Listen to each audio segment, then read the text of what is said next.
Coucou les copains, j'espère que vous allez bien en cette nouvelle semaine et du coup nouvelle vidéo YouTube. Je vais essayer de garder un rythme d'une vidéo par semaine. Je sais pas si j'arriverai à le tenir sur le long terme, mais bon, on verra. Pour le moment, je peux, donc c'est l'occasion et je le fais.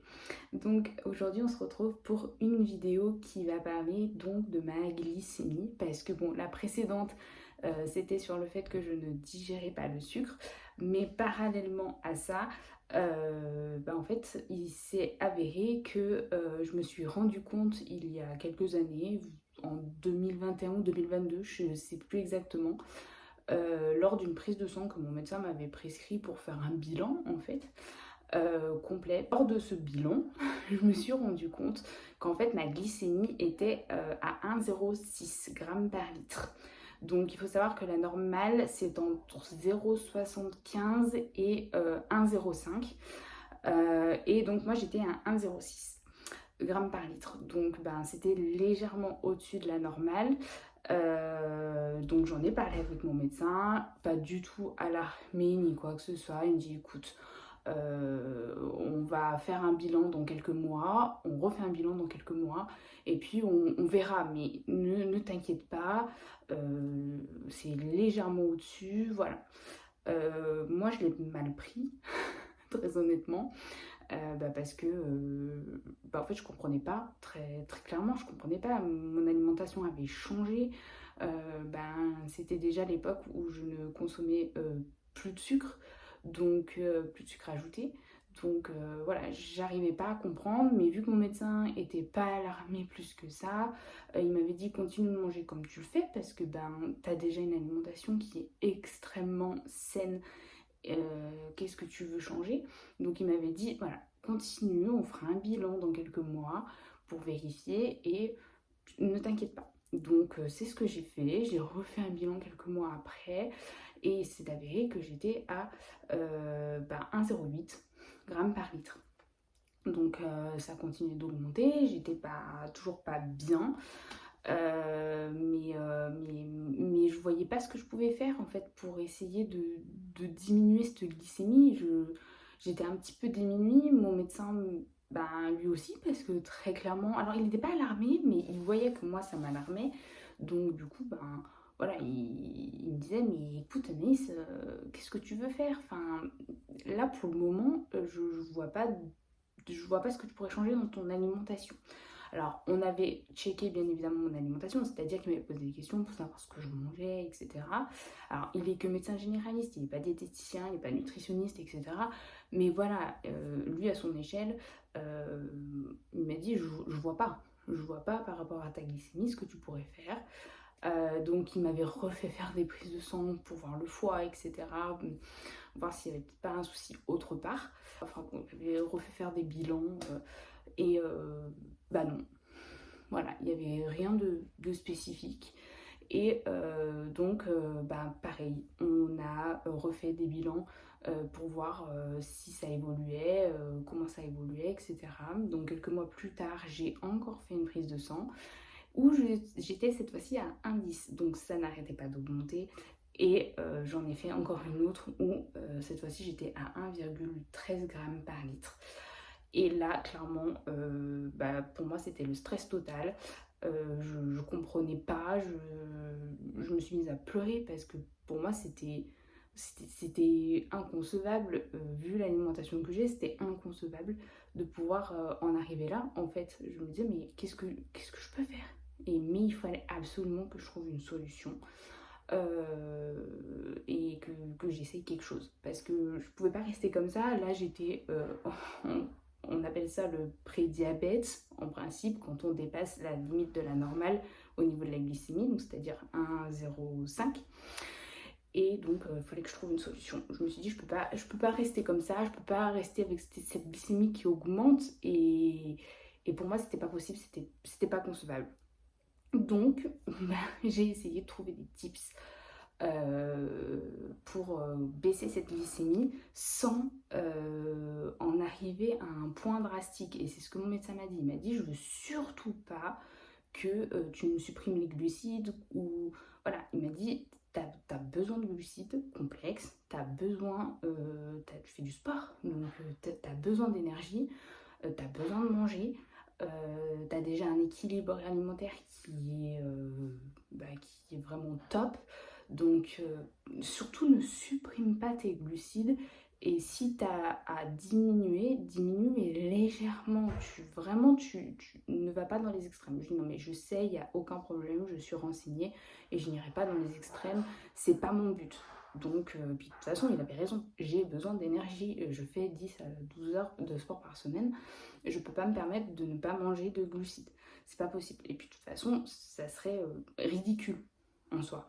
Donc, j'ai essayé de trouver des petits tips, des petites alternatives, des choses que je pourrais modifier, mais très légèrement dans mon alimentation, pour voir si ça avait un impact ou pas du tout. Donc, les premières choses que j'ai fait, c'est le matin, je mangeais 50 grammes de flocons d'avoine dans mon bol. Mon petit déj, c'est 2 œufs au plat cuits avec un filet d'huile d'olive, du persil pardon, de la levure maltée, et à côté j'ai un bol avec des flocons d'avoine, du skyr et une banane.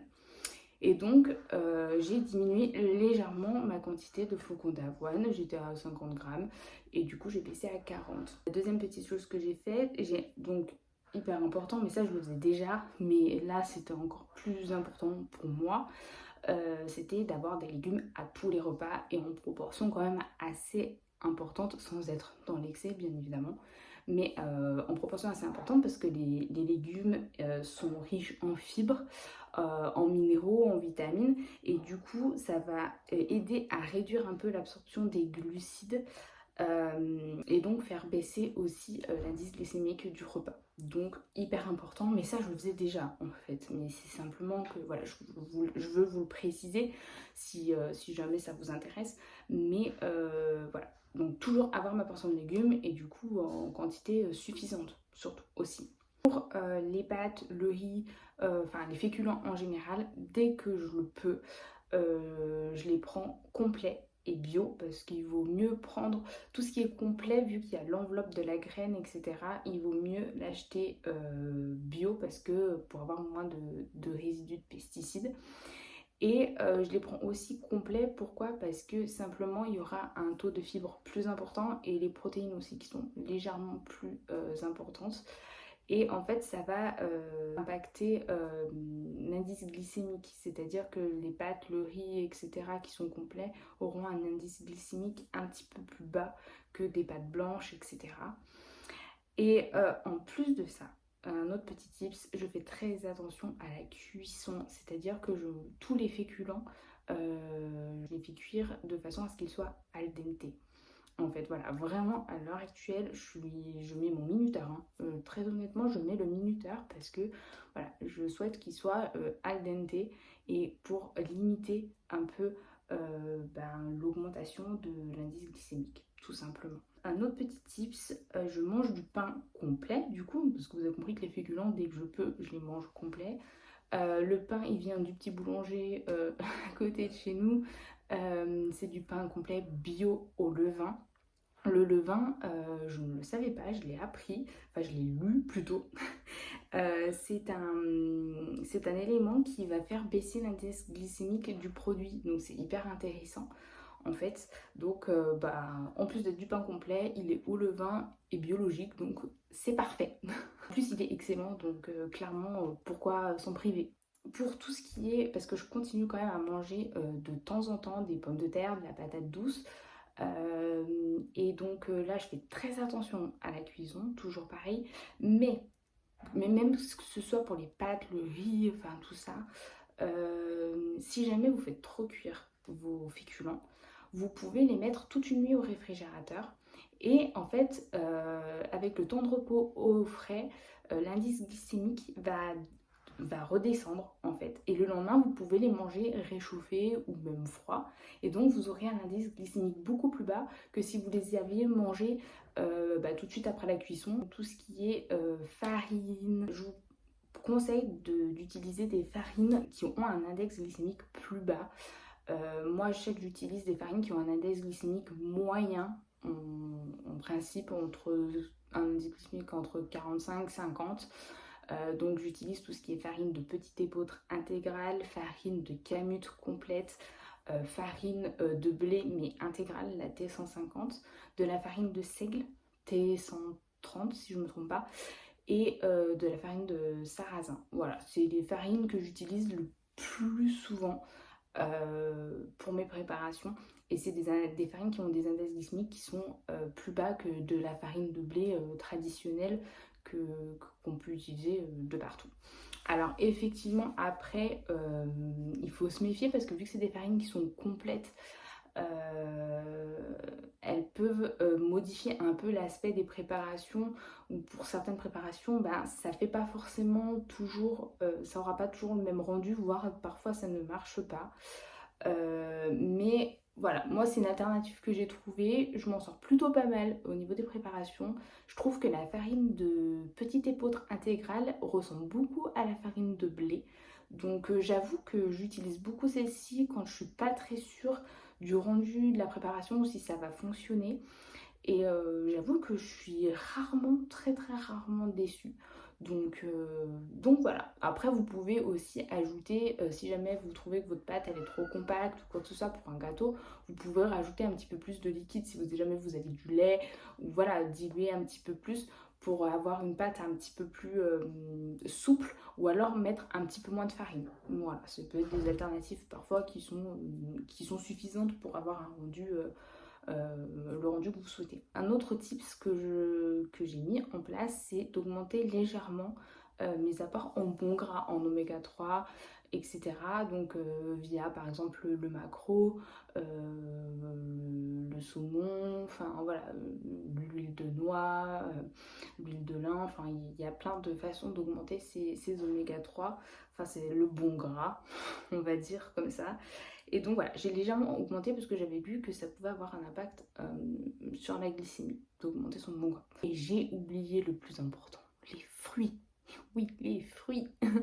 En fait, avant, je mangeais 3 fruits par jour. Parce que bah, c'est vrai que c'est le petit goût sucré que j'aime bien personnellement et que je digère, tout simplement. Donc du coup, j'avoue que je mangeais 3 fruits par jour.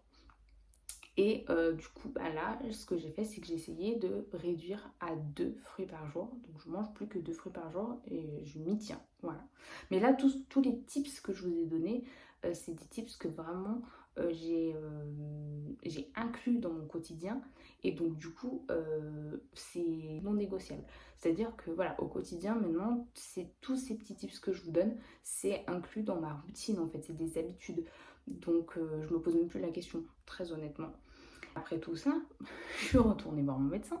Je lui ai expliqué, je lui ai dit que j'avais trouvé des petites alternatives, etc. Sans être dans l'excès, bien évidemment. Et donc, je lui ai demandé une nouvelle prise de sang pour voir.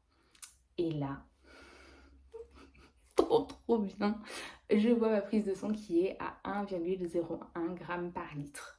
Ma glycémie, du moins. Et donc, mais je vous assure, quand j'ai eu le résultat, j'étais comme si j'avais eu un examen, quoi. Enfin, comme si j'avais réussi, je sais pas moi, ma formation, mon BTS. Enfin, voilà, pour moi, c'était vraiment hyper important de faire baisser cette glycémie. Et j'y suis arrivée. Mais ouais, ça m'a demandé de trouver des petites alternatives, des petites choses qui peuvent paraître peut-être insignifiantes parfois, mais qui ont leur impact, très honnêtement. Alors là, depuis, j'ai pas refait ça. La dernière reprise de sang, je l'ai faite au mois de septembre, si je vous dis pas de bêtises, je me rappelle plus exactement. Septembre 2023. Et j'en ai pas refait depuis, mais je voudrais en refaire une là maintenant pour voir si ça continue à rester soit stable, soit à baisser légèrement. Voilà, pour voir un petit peu l'évolution. Est-ce que je continue mes habitudes comme ça c'est clair, de toute façon je vais pas les toucher, enfin voilà, mais ou est-ce qu'il va falloir que je trouve d'autres choses, ou je diminue un petit peu encore ma portion de féculents pour voir si ça bouge pas, enfin voilà, tester les choses toujours sans être dans l'excès, je le précise parce que voilà, on a tous besoin d'une source d'énergie, on a tous besoin de glucides complexes et c'est hyper important. Et donc du coup, voilà, il ne faut pas les supprimer, loin de là. Mais on peut diminuer en restant raisonnable et en tout cas, ça m'a permis d'avoir une prise de sang qui était correcte, qui était bien. Et mon médecin était très content. Il m'a dit bah, écoute, c'est génial. Et là, il faudrait que je lui redemande pour faire un petit contrôle. Donc voilà. Mais lui, absolument pas inquiet de tout ça. Après, il m'a dit voilà, ça peut être aussi génétique.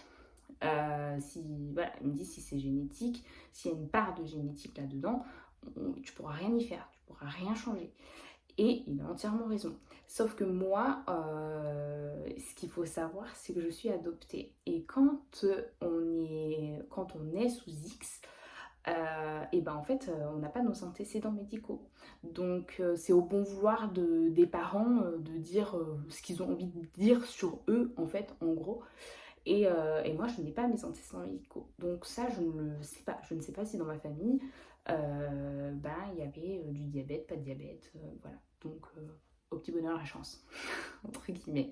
Mais voilà, c'était important pour moi d'essayer de mettre en place des choses, d'essayer de faire baisser cette glycémie parce que le diabète de type 2, c'est quand même une maladie qui est très répandue, je trouve, à l'heure actuelle. Et même avant, mais là, je trouve que de plus en plus, il y a de plus en plus de diabétiques et il y a beaucoup de conséquences en fait au diabète. Donc voilà, si on peut essayer d'éviter de devenir diabétique, eh ben, il faut le faire et il faut prendre en compte, c'est hyper important de prendre en compte sa glycémie quand on a des analyses, quand on reçoit des analyses, c'est hyper important de prendre en compte et d'essayer de faire quelque chose face à une glycémie qui est un petit peu trop élevée parce qu'on a la chance d'avoir entre guillemets une marge de manœuvre et de pouvoir essayer de faire quelque chose avant d'être diabétique et de ne plus pouvoir revenir en arrière. Donc voilà, moi je voulais absolument essayer deux, trois petites choses, d'essayer voilà, de faire baisser cette glycémie à tout prix parce que ça me rongeait.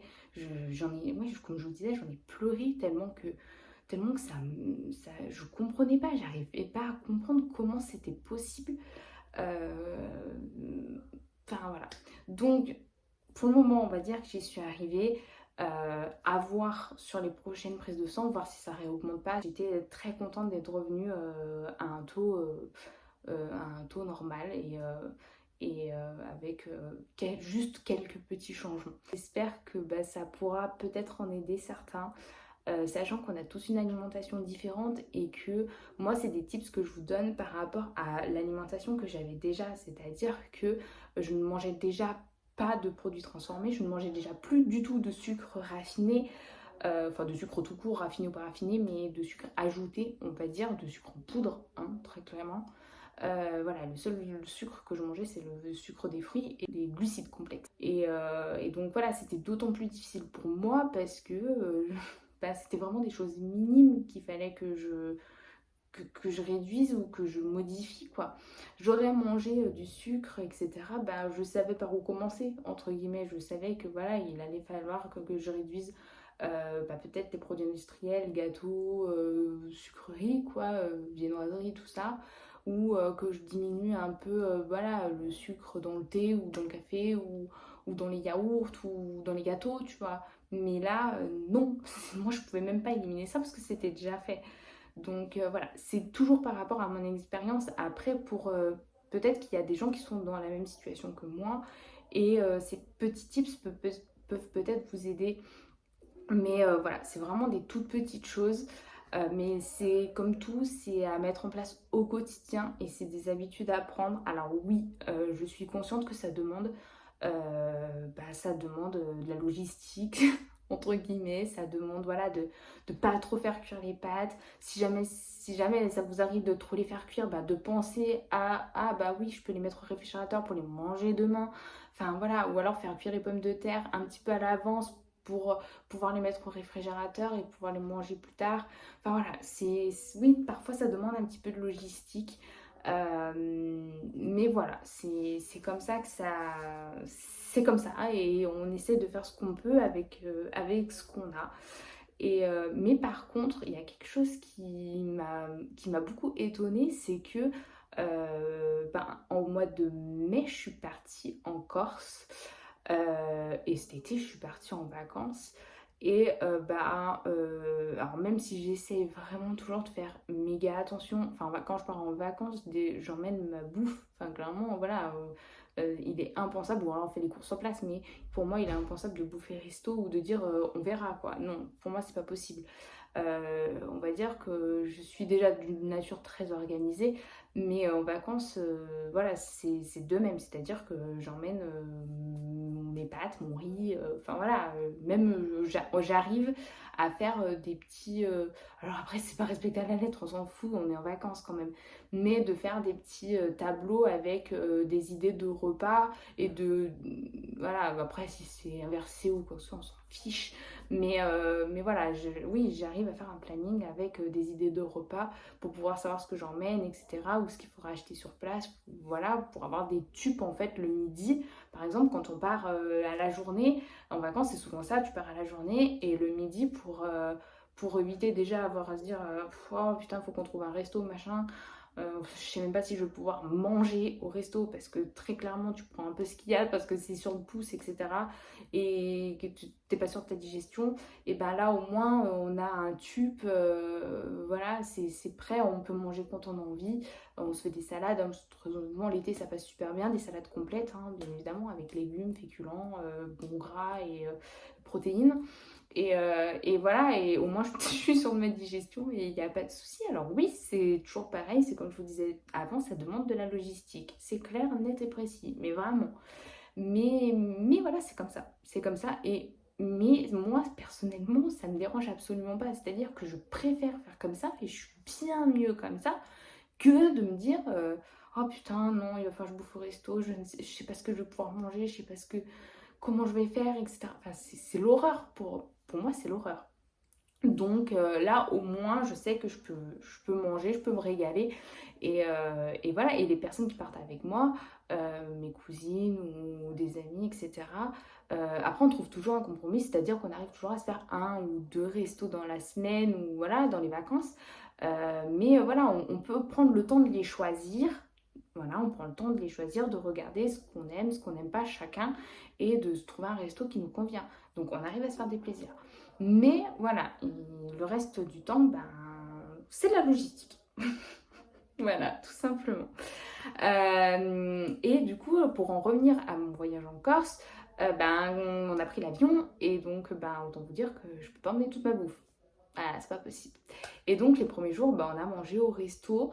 Mais très clairement, en Corse, c'est une cuisine qui est assez méditerranéenne, pardon. Et en fait, j'ai adoré parce que clairement, je trouvais des repas équilibrés quand même, assez équilibrés. Alors oui, j'ai pas rechigné, j'ai mangé les pâtes non complètes. Oui, ouais, oui, mais elles étaient cuites al dente, je l'ai senti. Et il y avait des légumes, il y avait, voilà, c'était cuisiné avec de l'huile d'olive. J'arrivais même à avoir des repas équilibrés avec un peu de purée, du poisson, des petits légumes. Enfin voilà, j'ai eu aucun souci de digestion en Corse. On a fait 3 ou 4 restos. Après, on arrivait à se trouver, si on avait, je crois qu'une fois on a été à la boulangerie, mais on arrivait à se trouver une petite salade qui était plus ou moins équilibrée. Et après, voilà, on a fait nos repas, etc. sans souci, donc avec tout l'équilibre qu'on avait besoin. On a été faire les courses et tout ça, il n'y avait pas de souci. Mais voilà, il y avait quand même 3, 4 repas où, voilà, on n'avait rien sous la main et que il fallait qu'on mange, quoi. Il n'y avait pas le choix. Et en plus, on changeait d'hôtel, en fait, d'appart tous les jours. Donc, on pouvait pas trop faire de courses et on n'avait pas de frigo. Donc voilà, c'était un peu compliqué. Donc oui, on a eu 3 ou 4 repas où il fallait manger au resto. Mais en fait, vu que c'était une cuisine méditerranéenne, j'avoue que ouais, je trouvais vraiment ma vie.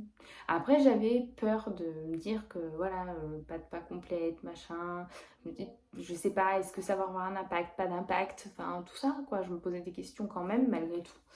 Mais au final, et ben non, pas du tout, parce que ma prise de sang 1,01, donc je me suis dit que c'est que ça devait être quand même assez équilibré et assez, peut-être cuit al dente, et du coup ça n'a pas eu d'impact. Ou alors est-ce que c'était parce que c'était juste 3 ou 4 repas aussi, c'est fortement possible, hein, ça n'a pas bougé toute ma vie. Mais voilà, je me posais quand même la question. Mais non, j'ai adoré mon voyage en Corse. Il n'y avait aucun problème, mais j'avoue que ça m'a fait plaisir de pouvoir apprécier de manger au resto parce que, ouais, bon, on les choisissait quand même un minimum, mais voilà, en principe, il y avait toujours quelque chose qui me plaisait et que j'avais envie de manger et qui était très bon et que j'arrivais à digérer sans souci. J'ai pas eu besoin de prendre de citrate, donc c'était vachement cool. Voilà. Et puis après, voilà, comme je vous disais, le reste de la semaine, on a fait nos repas équilibrés sans aucun problème. Donc voilà, c'est tout pour cette vidéo. Écoutez, je vous dis à la semaine prochaine. Je vous dévoilerai du coup un petit peu plus ce que je peux pas digérer autre que le sucre, parce qu'il y a d'autres choses, je vous l'avais dit la semaine dernière. Donc on en discutera un petit peu plus la semaine prochaine. Je voulais terminer déjà euh, ma, euh, ma partie sur le sucre. Et je trouvais hyper important de parler de cette fameuse glycémie qui m'a fait beaucoup de soucis, très honnêtement. Voilà. Écoutez, je vous souhaite un très très bon week-end et je vous dis à la semaine prochaine. Et puis sur Insta pour le reste de la semaine. Voilà, on se retrouve sur Insta. Je vous fais de gros bisous et à bientôt.